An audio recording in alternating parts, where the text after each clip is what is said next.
അധ്യക്ഷൻ ഇന്നിപ്പോൾ ഡൽഹിയിൽ വാർത്താസമ്മേളനം പറയുന്നത് കോൺഗ്രസ് മതേതരത്വം പറയുകയും ജമാഅത്തെ ഇസ്ലാമിയുമായി കൂട്ടുകൂടുകയുമാണ്.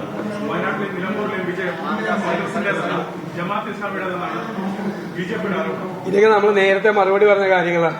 വീണ്ടും വിഷയാക്കി കൊണ്ടുവരണ്ട. BJP അവിടെ കിട്ടിയ വോട്ടൊന്ന് പരിശോധിച്ചാൽ മതി. BJP CPM-വുമായിട്ട് ധാരണ ഉണ്ടാക്കി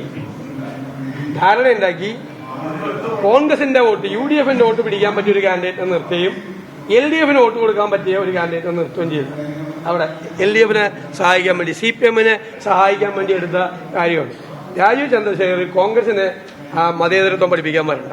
മനസ്സിലായി? അത് ഏത് പാർട്ടിയിലാണ് നിൽക്കുന്നതെന്ന് ആലോചിച്ചാൽ മതേതരത്വം സോഷ്യലിസം എന്നുള്ള വാക്ക് ഭരണഘടനയിൽ നിന്ന് എടുത്തു കളയണം, ആമുഖത്തിൽ നിന്ന് എടുത്തു കളയണം എന്ന് പറയുന്ന RSSന്റെ പിന്തുണയോടുകൂടി പ്രവർത്തിക്കുന്ന ആള് ഞങ്ങളെ മതേതരത്വം പഠിപ്പിക്കാൻ വരണം.